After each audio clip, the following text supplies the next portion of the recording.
কেন অন্য মহিলাদের নিজের স্ত্রীর চেয়ে বেশি সুন্দরী মনে হয়?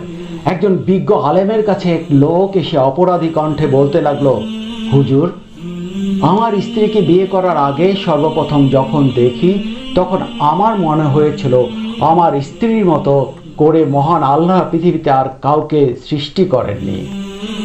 যখন আমার স্ত্রীর কাছে আমি বিয়ের প্রস্তাব পাঠালাম এবং সে প্রস্তাব কবুল করলো, বিয়ের সব আয়োজন সম্পন্ন হলো, তখন আমি দেখতে পেলাম আমার স্ত্রীর মতো সুন্দরী অনেক মহিলাই এই পৃথিবীতে আছে। আর তখন আমার স্ত্রীকে বিয়ে করে ঘরে তুললাম, দেখতে পেলাম অনেক মহিলা আমার স্ত্রীর চেয়ে অতিরিক্ত সুন্দরী। বিয়ের পর যখন কয়েক বছর কেটে গেল, আমার মনে হলো প্রতিটি মহিলা আমার স্ত্রীর চেয়ে অনেক বেশি সুন্দরী। হুজুর উত্তরে বললেন, আমি কি তোমাকে এর চেয়েও মারাত্মক একটা বিষয় বলবো? লোকটি বলল, হ্যাঁ হ্যাঁ বলুন। হুজুর বলতে লাগলেন, তুমি যদি পৃথিবীর সব মহিলাকে বিয়ে করে ফেলো, তখন পৃথিবীর সব মহিলার চেয়ে পথের নেড়ি কুত্তাগুলোকে তোমার বেশি সুন্দরী মনে হবে। লোকটি অধীর আগ্রহে জানতে চাইল, কিন্তু হুজুর কেন এমনটা হবে? সমস্যা কোথায়? হুজুর ব্যাখ্যা করে বলতে লাগলেন, শোনো, সমস্যাটা তোমার স্ত্রীর মধ্যে নয়।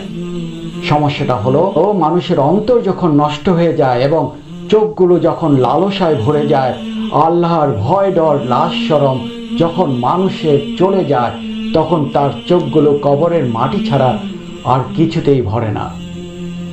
আর তোমার সমস্যা হচ্ছে তুমি হারাম এবং অপবিত্র বস্তুর দিকে দৃষ্টিপাত করতে বিরত থাকো না। আল্লাহকে ভয় করতে থাকো, দেখবে সমস্যার সমাধান হয়ে গেছে।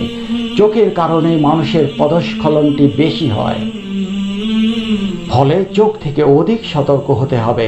চক্ষুকে নিষিদ্ধ বস্তু ফিতনার আশঙ্কা থেকে এমন সব বস্তুর দিকে তাকানো হতে অবনত রাখতে হবে। আর চক্ষু অবনত রাখার অর্থ একজন মুসলিম নিষিদ্ধ বস্তুর দিকে তাকানো হতে বিরত থাকবে, সে শুধু বৈধ সমূহে দেখবে। আর যদি অনিচ্ছায় কোনো নিষিদ্ধ বস্তুর দিকে নজর পড়ে যায়, তবে সাথে সাথে তা ফিরিয়ে নেবে, দৃষ্টিকে দীর্ঘায়িত করবে না। আল্লাহ তাআলা বলেন, মুমিনদের বলো তারা যেন দৃষ্টিকে সংযত করে এবং তাদের লজ্জা স্থানের হেফাজত করে, এতে তাদের জন্য উত্তম পবিত্রতা রয়েছে। তারা যা করে সেই বিষয়ে আল্লাহ অবহিত।